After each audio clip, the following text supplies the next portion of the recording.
안녕하세요.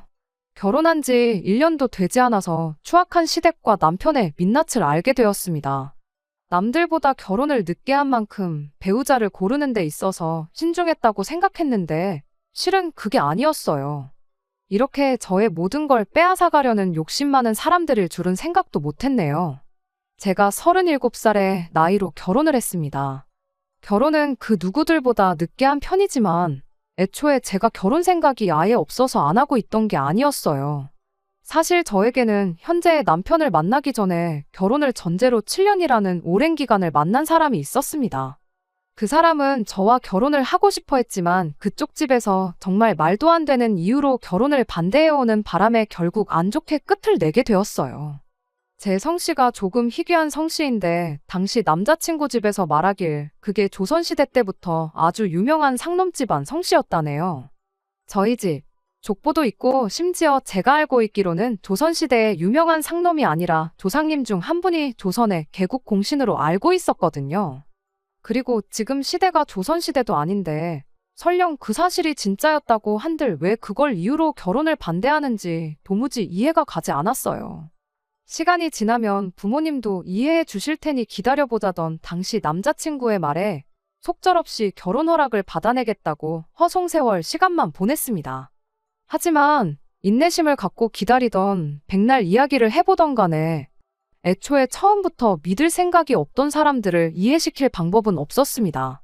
전에 만나던 사람이 중요한 건 아니니 여기까지만 대충 말하고 넘어가겠지만 아무튼 그렇게 자기 부모님 뜻을 꺾지 못한 남자친구하고는 결국 각자의 길을 걷기로 하고 이별을 하게 되었습니다. 그 후로 저는 다음번 또 다른 누군가를 만난다면 다른 건 몰라도 부모님한테 자기 의견 똑바로 전달할 수 있는 그런 사람을 만나야겠다고 다짐을 했었어요. 그리고 그런 말도 안 되는 이유로 결혼을 포기해버린 그 사람보다 훨씬 더 좋은 사람 만나서 행복하게 잘 살아야겠다고도 생각했어요. 끝내 부모님 뜻을 꺾지 못해 저와의 결혼을 포기한 걸 평생을 두고 후회하게 만들어주고 싶어서였지요. 정말 유치하고 어리석은 생각이었죠. 아무튼 그 후로 만나게 된 남편과 결혼을 하기로 결정했을 때 정말 내가 바라던 대로 되고 있구나 생각했습니다. 남편이 조건으로 보나 뭘로 보나 그 남자보다 괜찮은 사람이었던 데다가 부모님 앞에서 자기 의견도 똑바로 말할 줄 아는 사람이었으니까요. 이젠 보란듯이 행복하게 잘 살기만 하면 되겠구나 싶었어요. 하지만 지금 상황이 이렇게 되니 그때 그냥 그렇게 된 거 조급해하지 말고 시간이 흘러 자연스럽게 새로운 인연이 나타날 때까지 그냥 기다렸다면 오히려 더 좋은 사람을 만날 수 있었지 않았을까 싶은 후회가 막심합니다. 별것도 아닌 이유를 가지고 왜 그렇게 결혼을 서둘렀는지 싶어요. 남편을 만나기 전 남자친구와 헤어졌을 때 제 나이가 36이었는데 사실 그때 당시에는 괜찮은 척 했지만 결혼할 생각으로 7년이나 만난 사람과 그렇게 어이없는 이유로 헤어지게 되니 정말 어찌해야 할 바를 모르겠을 만큼 혼란스러웠습니다. 하루라도 빨리 더 좋은 사람을 만나 행복하게 사는 모습 보여주며 후회 속에 평생을 살게 만들어주고 싶은 어린애 같은 생각에 주변 지인들한테 물어물어 소개 자리도 나가보고 부모님 인맥으로 맞선도 보고 그랬죠. 하지만 결과가 그렇게 썩 좋은 편은 아니었어요. 다들 오만 가지 방법으로 돌려 말하긴 했지만 결과적으로는 제 나이가 부담스럽다는 이유가 가장 컸습니다. 하다 못해 결국에는 결혼정보업체까지 찾아가는 지경에 이르렀지요. 업체에서도 저한테 제 조건이 그렇게 좋은 편도 아니고 무엇보다 나이가 문제라고 아주 단도직입적으로 말해주더라고요. 결혼 시장에서 여자가 경력 좋고 돈 얼마 모아놓은 게 그렇게 경쟁력이 있는 건 아니라면서요. 같은 조건이면 돈 얼마 덜 모았더라도 남자들은 한 살이라도 어린 여자를 선호한다나요. 이미 너무나도 잘 알고 있는 사실이었는데 그걸 그렇게 단도직입적으로 말하니 엄청 충격적이었어요. 그래도 돈을 냈다고 업체에서 몇 명의 사람들을 소개받았습니다. 하지만 결과는 매한 가지 좋은 만남으로 발전하는 사람은 한 명도 없었지요. 그러다 소개를 받은 게 남편이었어요. 내가 이 정도밖에 안 됐나? 나이를 내가 먹고 싶어서 먹은 것도 아닌데 너무한 거 아닌가? 자존감에 있는 대로 상처를 입은 상황에 저한테 처음으로 호감을 표현해주고 연락도 자주 해주던 사람이었습니다. 심지어 전 남자친구와 비교했을 때 직장도 훨씬 더 좋은 회사를 다니는 사람이었어요. 그러던 중 한 3번 정도의 만남을 가졌나 남편이 먼저 결혼 이야기를 꺼내왔습니다. 우리가 몇 번 만나보지 않은 건 알지만 자기 나이가 나이다 보니 집에서도 하루라도 빨리 결혼하기를 원해한다며 꺼낸 급한 청혼이었어요. 어차피 결혼하려고 업체에 가입한 건데 괜히 연애 같은 거 하면서 시간 낭비할 필요가 뭐가 있느냐고 묻는데 막상 그 질문에 딱히 반박도 할 수 없었고 심지어 저도 행여나 이 사람을 놓치게 된다면 평생 내 인생의 결혼은 없는 거겠구나 하는 조바심이 들었습니다. 그렇게 최대한 빠른 시일 내로 결혼을 하기로 서로 이야기가 되었죠. 그렇게 처음 시댁에 인사를 드리러 갔을 때 일인데 시어머니가 대뜸 저한테 나이가 꽤나 많은 편인데 여지껏 결혼 안 하고 뭐 했냐는 식으로 말을 꺼냈었어요. 한마디로 나이가 많은 게 당신 마음에 들지 않는다는 소리나 마찬가지였지요. 그런데 그때 남편이 단호하게 시어머니한테 한마디를 던지더군요. 나이만 두고 보면 자기 나이가 더 많은데 어떻게 그런 무례한 질문을 하시냐고요. 조건만 두고 봐도 남편이 전에 만나던 남자친구보다 훨씬 더 나은 상황이었는데 심지어 저를 위해서 부모님 앞에 싫은 소리를 할 수 있는 그런 사람이라는 걸 알고 나니 그때만큼은 내가 이 사람하고 결혼하려고 여태껏 그 우여곡절을 겪었나 보다 하는 생각까지 들었습니다. 그리고 그렇게 빠른 결혼을 결정하게 되었어요. 저도 남편도 나이가 있었고 양가에서도 자식들 결혼하는 모습 하루라도 빨리 보고 싶던 상황이었다 보니 결혼식을 올리기까지 그렇게 오랜 시간이 걸리지는 않았습니다. 신혼집은 남편이 해왔어요. 정확히 말하면 남편한테는 저와 결혼하기 전부터 혼자 살고 있던 집이 있었습니다. 업체에 가입하면서 조금이나마 더 좋은 조건을 만들기 위해 무리해서 집을 구했던 거지요. 신혼살림은 그 집에 차리게 되었고요. 저도 직장 생활을 10년 넘게 하면서 모아놓은 돈이 상당했는데 그렇다 보니 결혼식 비용에 필요한 혼수를 채웠는데도 돈이 많이 남는 상황이었습니다. 남편 집을 공동명의로 바꾸고 제 남은 돈을 공동재산으로 돌릴까 싶었는데 남편이 일단은 각자 돈 관리는 따로 하는 게 어떻겠냐는 말을 꺼내왔어요. 그래도 제가 원한다면 원하는 대로 해준다고 했는데 일단 시어머니가 그렇게 하는 걸 별로 내켜하지 않는다는 말을 듣고 남편이 말한 대로 하기로 했습니다.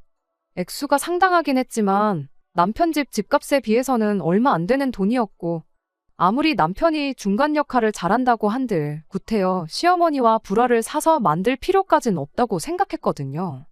그리고 그렇게 살림을 합치게 된 뒤 얼마 지나지 않아서 남편이 저한테 회사를 그만두면 어떻겠냐는 말을 꺼내왔어요. 시어머니가 처음에 제 나이를 갖고 뭐라고 했던 게 하나밖에 없는 아들, 나이 많은 여자하고 결혼시켰다가 손주 구경도 못 해볼까봐 하는 게 가장 큰 걱정이었대요. 어차피 자기 외벌이로도 생활하기 불편한 거 하나 없는데 우리가 나이도 있고 하니 아이 먼저 갖는 게 우선이지 않겠냐면서요. 아이가 태어난다면 어차피 육아 때문에 경력 유지하기도 힘들 테고 아이 갖는데 컨디션이 중요하다는데 굳이 회사 다니면서 피곤한 몸으로 있을 필요도 없지 않냐면서요. 10년을 넘게 다닌 직장을 그만두고 싶은 마음은 없었으나 언젠가부터 연봉 협상을 할 때 짜게 굴기 시작했고 제가 맡아서 하는 일에 비해 승진 이야기도 나오지 않던 게 보수적인 회사에서 제가 여자로서 이룰 수 있는 최대치까지 이뤘다는 느낌을 받던 시기였거든요. 시어머니 말 맞다나 제 나이가 이미 많은 편이고 당장 아이를 갖는다고 해도 노산이라고 볼 수 있는데 신혼집도 있어서 맞벌이를 하면서까지 경제적으로 부족한 상황도 아니었고 남편 말대로 남편 벌이가 적은 편도 아니니 차라리 하루빨리 회사를 그만두고 자녀 계획을 세우는 게 더 낫겠다 싶은 생각이 들었습니다. 그리고 그렇게 하루라도 빨리 시어머니한테 눈에 넣어도 아프지 않을 손주를 안겨드리면 그나마 이 결혼 생활의 유일한 난관일 수도 있겠다고 느껴졌던 고부관계에도 어느 정도 도움이 되겠다는 생각도 있었지요. 그래서 아쉽지만 10년을 넘게 몸담았던 회사를 그렇게 하루아침에 그만두기로 했습니다. 그래도 10년이나 일했다고 퇴직금으로 들어온 돈이 상당했어요. 결혼 후에 통장은 따로 관리를 하기로 했었다 보니 다른 건 모르겠고 그 돈으로 주식 같은 걸 공부해서 목돈을 조금 굴려보면 가게에 어느 정도 보탬이 되지는 않을까 하는 생각이 들었습니다. 전업주부이자 전업투자자로 저희 인생 2막을 시작해보자는 생각이었지요. 그런데 그러던 어느 날 남편이 저한테 돈 좀 빌려줄 수 있냐고 물어보더라고요. 자기 여동생, 그러니까 저한테는 신우이죠. 아무튼 신우도 조만간 결혼을 하는데 결혼 자금이 필요하다는 이유였어요. 그냥 달라는 것도 아니고 빌려달라고 말을 꺼내왔지만 솔직히 신우 결혼 자금을 왜 내 돈으로 하려는 건가 싶었습니다. 남편한테 시부모님은 뭐 하시고 왜 나한테 돈을 빌리려고 하느냐고 단도직입적으로 물어봤습니다. 그런데 그제서야 남편이 지금 살고 있는 집을 구한다고 들어간 돈이 사실은 전부 자기 돈이 아니었다는 이야기를 하더라고요. 자기가 나이도 있고 한데 결혼정보업체에 가입하면서 조금이나마 경쟁력을 가지려면 연봉보다 중요한 게 자가로 집이 있냐 없냐였답니다. 그래서 그때 급하게 시부모님한테 지원을 받아서 이 집을 마련했던 거라고요. 사실 결혼하고 나서 돈 관리를 따로 하자고 했던 것도 시어머니한테 갚을 돈이 남아있던 상황이었기 때문도 있다고 양심 고백을 해왔어요. 시어머니한테 빚진 건 자기 돈으로 갚고 싶어서 그랬다나요. 하기사 남편 연봉이 좋은 편이긴 했으나 거의 8억에 육박하는 집을 대출 없이 자가로 가지고 있다는 건 조금 무리가 아닌가 싶었어요. 결혼하기 전에 말해줬다면 더할 나위 없이 좋았겠지만 업체 말만 듣고 물어보지 않은 저에게도 잘못이 있다 생각했죠. 신우의 경우도 이해가 갔어요. 저랑 남편이 결혼식을 급하게 올렸잖아요. 그런데 원래 신우한테는 저희가 결혼한다고 하기 전부터 결혼 이야기가 오가던 상대방이 있었다고 합니다. 원래 결혼식은 천천히 올릴 계획이었다는데 갑자기 그 마음이 바뀌어서 올해가 넘어가기 전에 결혼식을 올리고 싶다고 했다는 거예요. 그런데 막상 신우 남편 될 사람도 모아놓은 돈이 많이 없었다 보니 여러모로 난감한 상황이었답니다. 그래서 신우가 시어머니한테 조금이나마 도와주십사 요청을 했는데 시어머니도 남편한테 빌려준 돈이 워낙에 크다 보니 여의치 않은 상황이라는 거죠. 그런데 제가 이제 직장까지 그만둔 상황에 남편이 신우 돈을 빌려주겠다고 대출까지 받게 된다면 당장 생활이 힘들어질 게 뻔한 상황이었고 그러던 중 제가 모아놓은 돈과 퇴직금이 상당하다는 게 기억나서 염치불구하고 물어보는 거라 하더라고요. 그리고 그 돈은 정말 잠깐만 빌리는 거라고. 이 집을 살 때 지원해 주셨던 돈 말고도 시부모님이 아는 분한테 빌려준 돈이 꽤나 있다고 하더군요. 그리고 그 돈을 조만간 돌려받기로 했다고. 그러니까 일단 급한 대로 제 돈을 신우한테 먼저 빌려주면 늦어도 반년 내로 시부모님이 이자까지 조금 더 쳐서 제 돈을 갚아주실 거라고 이야기를 하더군요. 결과적으로는 시어머니가 신우한테 돈을 빌려주는 그림이니 그때까지 잠깐만 돈을 빌려줄 수 없냐는 소리였죠. 결혼식을 당장 올리는 것도 아닌데 그냥 반년만 기다리고 시어머니한테 빌리면 됐지. 무슨 돈이 필요한가 조금 의아했는데 남편이 신우가 집을 구하는 중이라기에 그런가 보다 하고 넘어갔습니다. 마침 저도 계획에 없던 퇴사로 퇴직금이라는 목돈이 추가적으로 들어온 게 있으니 여유가 있는 편이기도 했고요. 거기에 이자 조금 쳐서 준다고 하니 주식 대신 다른 곳에다가 투자해서 이자 수익 좀 받게 되는 느낌으로 생각하고 그렇게 신우에게 퇴직금으로 들어온 돈과 그간 제가 모아놓은 돈까지 합해 2억을 빌려줬습니다. 그렇게 없는 돈인 셈 치고 지내고 있었는데 갚기로 6개월이 지났는데도 제 돈을 안 돌려주는 거예요. 그렇다고 신우가 결혼식을 올린 것도 아니고 집을 산 것도 아니었고요. 그때부터 뭔가 안 좋은 촉이 들기 시작했지요. 조금 늦게 갚게 되면 늦는다 뭐다 가타부타 말이라도 있어야 할 텐데 시부모님도 신우도 저한테 빌려간 돈에 대해서는 이런 방구 언급조차 하지 않더라고요. 설마 그래도 가족인데 돈을 떼먹기야 하겠어 하고 생각하려고 했지만 그로부터 몇 주가 더 지나니 괜스레 자꾸 신경이 쓰이기 시작했습니다. 그리고 그게 하루하루 저한테는 말 못할 스트레스이기도 했지요.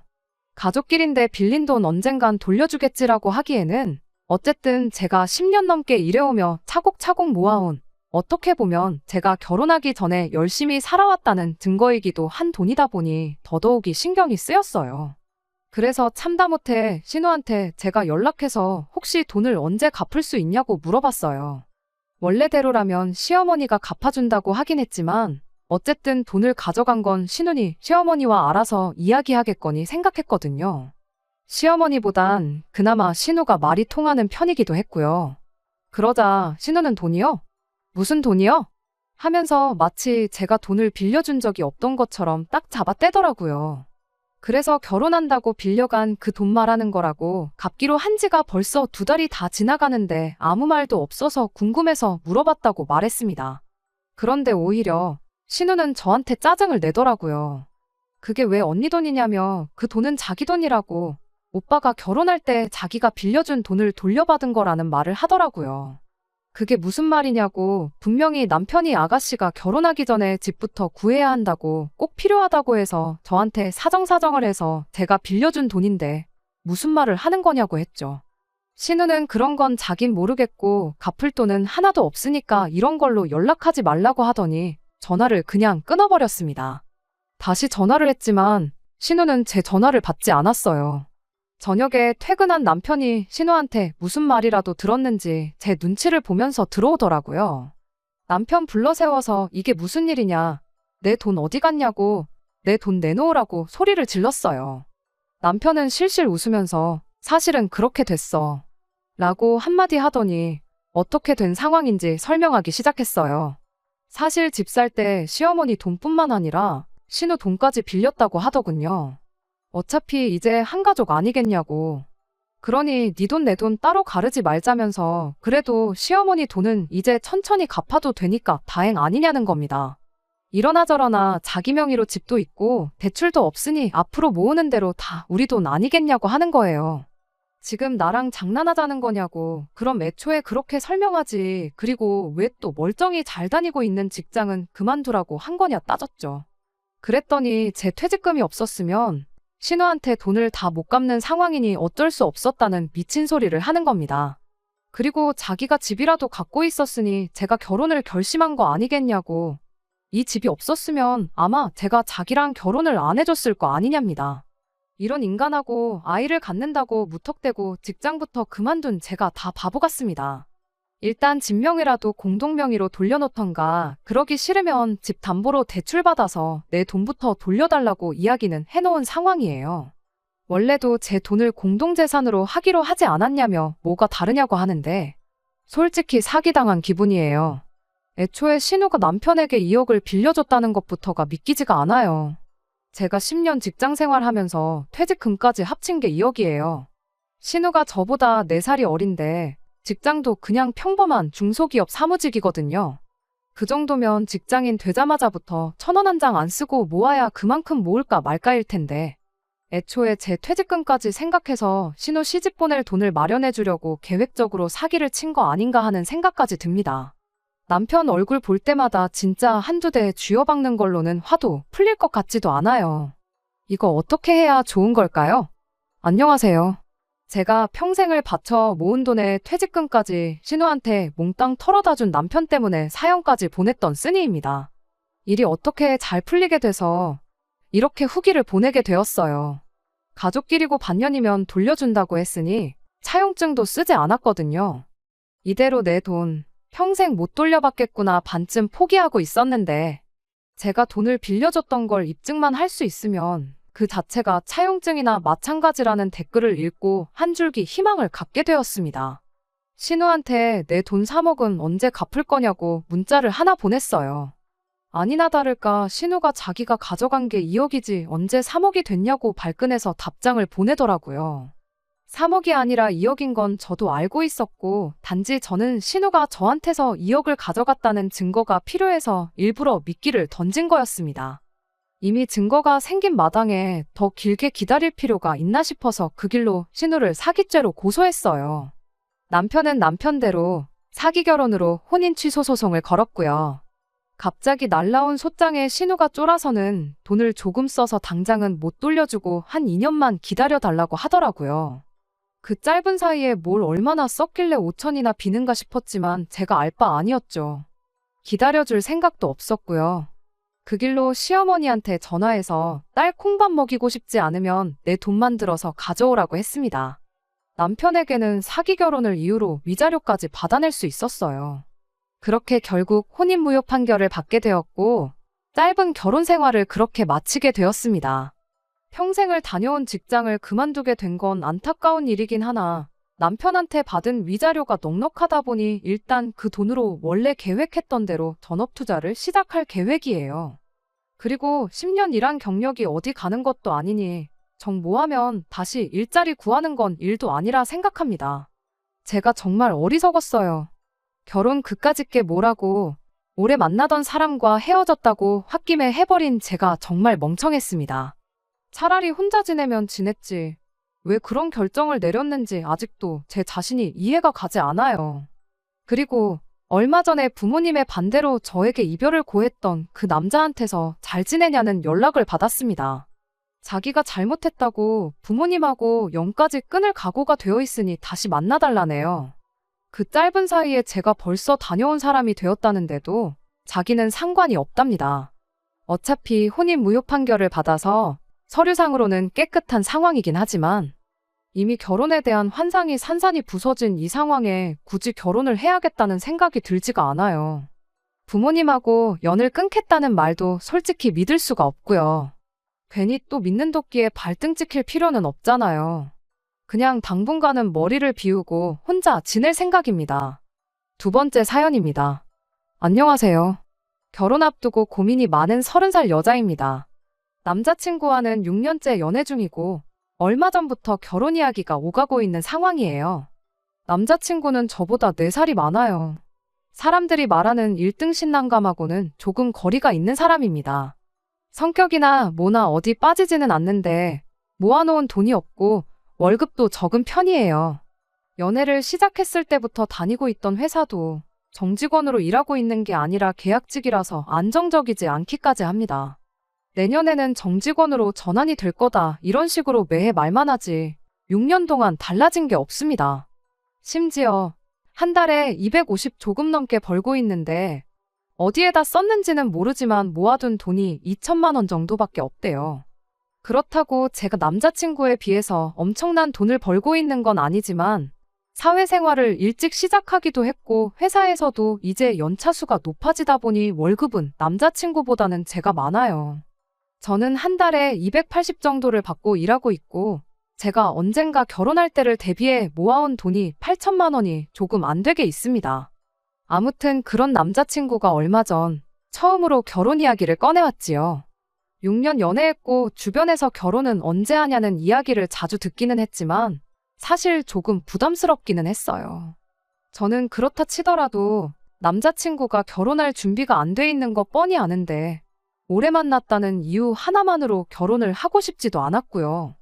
그런데 알고 보니 믿는 구석이 있어서 결혼 이야기를 꺼냈던 거더라고요. 결혼 이야기 꺼내고 나서야 자기한테 아파트가 하나 있다는 사실을 말해왔어요. 몇 년 전에 전세에 대출까지 끼고 구한 집인데 그때보다 집값이 많이 올라서 사실 여유가 있는 편이라나요. 지금 살고 있는 세입자들이 자기들 돈 들여서 리모델링도 해놓은 상태이고 우리는 그 집이 비워지면 그냥 들어가서 살기만 하면 된다고 하더라고요.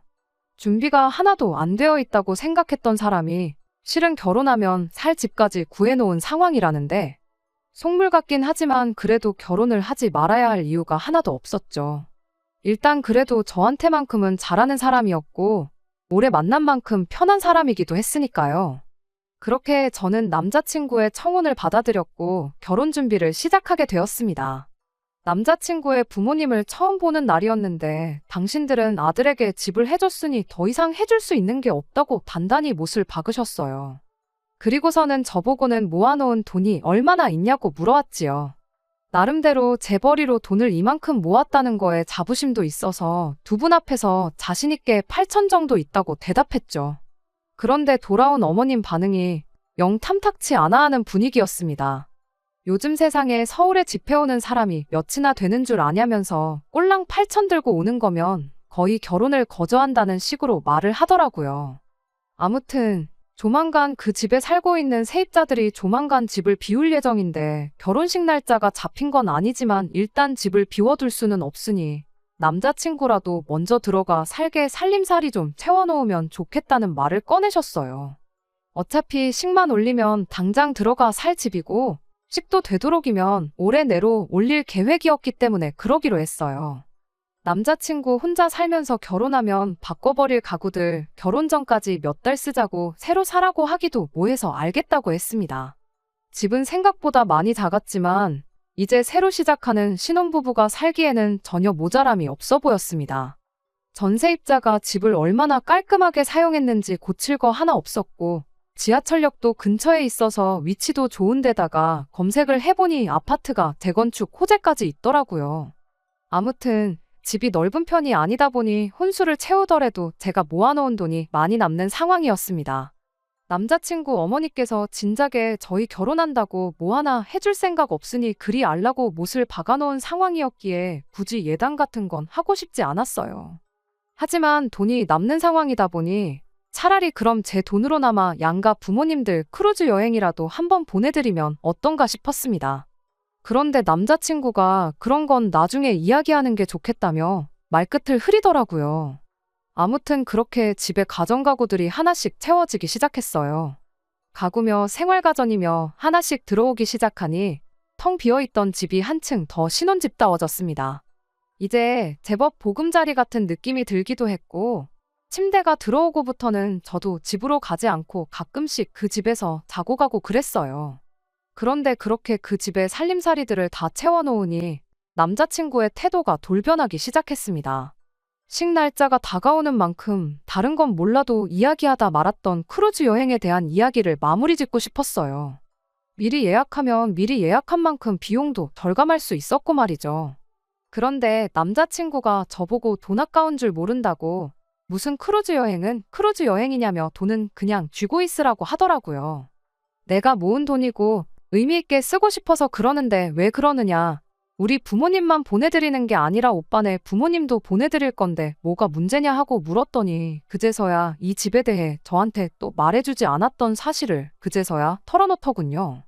사실 제 돈을 남아있는 대출금을 상환하는데 써야 한다고요.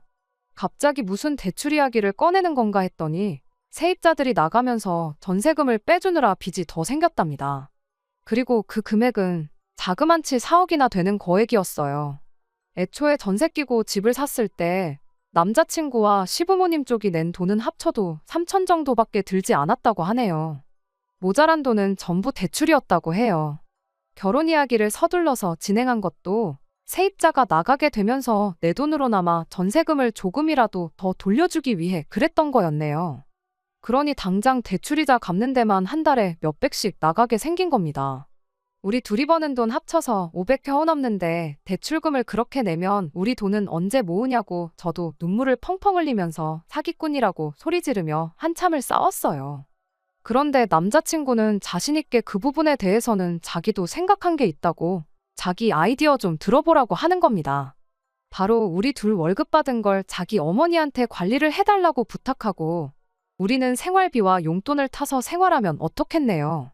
어머니한테 돈을 타서 생활하는 편이 쓸모없는 지출도 줄어들 것이라고 어머니가 재테크 하나는 기가 막히게 하시는 분이라며 그렇게 어머님이 우리 돈을 맡기면 몇 년 뒤에는 반드시 우리들 부자 만들어 주실 거라고 믿고 맡기자고 하네요.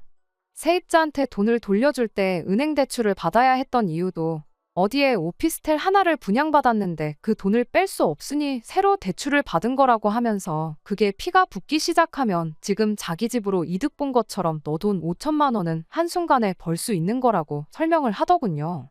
그리고 그게 제가 제 월급과 오빠의 월급을 시어머니께 맡겨야 한다는 주된 이유였고요. 저 이 결혼해야 하는 게 맞는 건가요?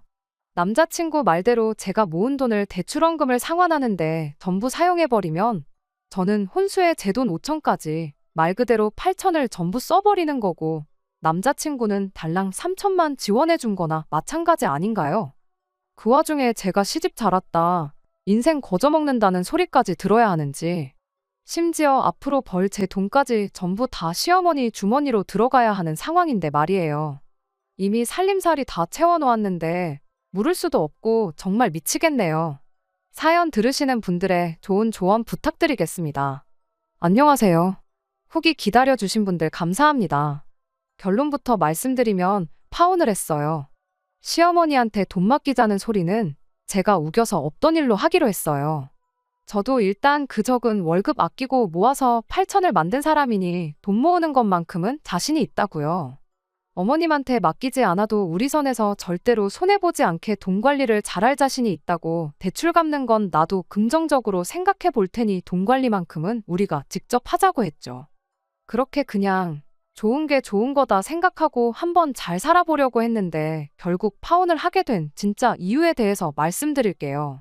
어머님의 재테크 실력이 남다르다고 하지만 제 생각엔 은행 빚으로 그렇게 무턱대고 돈 굴리는 건 정말 위험한 투자라고 생각하거든요. 아무튼 그런 이유로 어머님한테 돈 관리를 맡기기 싫다고 했더니 그 뒤로부터 남자친구의 태도가 조금씩 변하기 시작했습니다. 제가 어머님 실력을 의심했다는 걸 가지고 불만이 참 많아 보였어요. 제 결혼 축하한다고 제 친구 중에 한 명이 저한테 프랜차이즈 빵집에 케이크 기프티콘을 하나 보내줬어요. 그런데 저도 오빠도 입이 짧은 편이라 케이크로 받으면 분명히 남아서 버릴 것 같아 아깝다는 생각이 들어서 빵집에 찾아가서 거기서 같이 팔고 있는 병음료로 받아갈 수 있냐고 물어봤어요. 원가가 달라서 안 된다고 하는 걸 억지로 케이크 가격보다는 조금 모자라게 해서 음료수 6병으로 바꿔왔습니다. 차라리 음료수는 두고두고 먹을 수 있으니 그게 더 경제적이라고 생각을 했거든요. 그런데 집에 와서 보니 한 종류만 제외하고 나머지가 유통기한이 이틀 뒤면 끝나버리더라고요. 바꿔올 때 미리 확인할 거리라는 후회가 들기는 했지만 제가 케이크를 음료수로 바꿔가면 안 되겠냐고 했을 때 난감해하던 직원분 모습이 생각났어요. 도로 찾아가서 다시 케이크로 달라고 하기도 뭐하고 유통기한 넉넉한 걸로 다시 골라가겠다고 하기도 뭐했습니다. 어차피 날짜가 지나가 버린 것도 아닌데 그냥 남자친구랑 저랑 이틀 동안 3병씩 마시면 되겠지 하고 말았어요. 퇴근하고 온 남자친구에게 음료수를 건네면서 한 병 먹으라고 말했어요. 남자친구는 갑자기 뭔 음료수냐고 자기는 별로 생각이 없다고 하길래 유통기한이 다 돼가니 빨리 먹어야 된다고 한마디 했죠. 그랬더니 대번에 이거 봐 하면서 저보고 정신머리가 없다고 하더라고요. 어떻게 먹을 걸 사오면서 유통기한 확인을 안 할 수가 있냐고 돈 관리하는데 자신 있다더니 벌써부터 이런 기본적인 것도 확인을 안 했다고 잔소리를 하더라고요. 그리고 이걸 보니 저한테 돈 관리를 맡기면 아주 길바닥에 나앉게 되는 거는 순식간이겠다고 빈정대기까지 하대요. 내 돈 주고 산 게 아니고 먹지도 않는 케이크보다 음료수가 낫겠다 싶어서 바꿔온 거라고 설명을 했는데도 그게 공짜로 받은 거는 아니지 않냐면서 이죽대기 시작했어요. 유통기한을 미처 확인하지 못한 건 제 잘못인 점을 인정하지만 그렇다고 그걸 가지고 돈 관리를 못한다는 말을 들을 것까진 아니라 생각했거든요. 지는 평생 돈 2천 모은 게 다면서 말이죠. 그랬더니 자기는 집을 해오지 않냐면서 너야말로 돈 8천 모아놓은 걸 가지고 아주 평생 유세를 부릴 생각이냐 하더라고요. 3억 주고 산 집이 지금 5억이라고 제가 큰 소리를 칠 거면 2억 정도는 모아놓고 해야 된다고 어림도 없는 소리를 짓거리면서 그러니까 돈 관리하는 재주 없는 거 인정하고 좋은 말로 할 때 엄마한테 돈 관리를 맡기자 우겨대기 시작했어요. 너같이 씀씀이 해프고 아까운 줄 모르는 애한테 돈 관리를 맡기고 싶지 않다면서요. 저는 끝까지 그럴 생각은 없다고 좋게 이야기했는데 남자친구가 그럼 이건 어떻겠냐며 절충안이라고 꺼낸 말에 완전히 정이 떨어져 버렸어요. 제 월급으로 우리 생활비하고 대출을 갚는 걸로 하고 자기 월급은 엄마한테 전부 들여서 재테크를 부탁드리면 어떻겠냐고 말을 하더군요.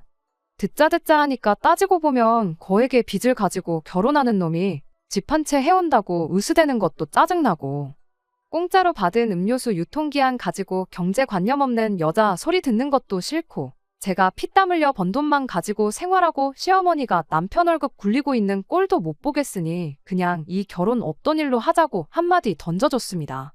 살림살이 채워놓은 건 3달 사용한 거 감가상가까지 다 쳐서 받아도 되니까 네가 살 집 가고 나한테 대출받아 산 걸로 치고 그 돈은 저한테 갚으라고 했어요. 어차피 빚이 4억이나 되는데 4억이나 4억 2천이나 뭐 다를 게 있냐고요. 그러고 그냥 집으로 돌아와 버렸습니다. 집에 오고 얼마 지나지 않아서 남자친구 어머니한테서 전화가 왔어요. 돈 관리해주는 건 당신과 상의도 안 한 내용이라고 사과를 하면서도 자기가 재테크를 너무 잘해서 아들이 한 소리라고 크게 신경 쓰지 말라고 하는데 제 귀에는 당장 제가 해온 살림살이들 돈으로 돌려줄 여유가 없으니 그냥 결혼해서 살라는 소리처럼 들리더라고요. 이 결혼, 솔직히 수지 타산도 안 맞는 거 알고 나서도 하려고 했지만, 이젠 더 이상 남자친구 똥배짱 부리는 꼴 보고 싶지도 않고, 참을 생각도 없고, 제 마음은 돌릴 생각 없다고 대답했어요.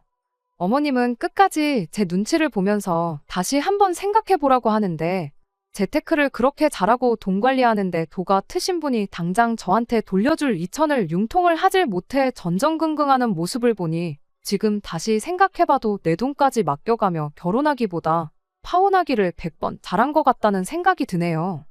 변변찮은 것도 알고 모아놓은 돈도 없고 비전도 없는 사람, 인간성 좋은 거 하나만 보고 결혼까지 생각했던 제가 정말 바보 같네요. 인간성까지도 없는 팔푼이란 걸 알게 되었으니까요. 햇수로만 6년이라는 긴 시간을 만나온 사람인데 그동안 제 곁에 있던 사람 본성도 눈치채지 못하고 지냈다는 게 6년이라는 세월은 사람의 됨됨이를 평가하기엔 너무나도 짧은 세월 아닌가 하는 생각이 들었습니다.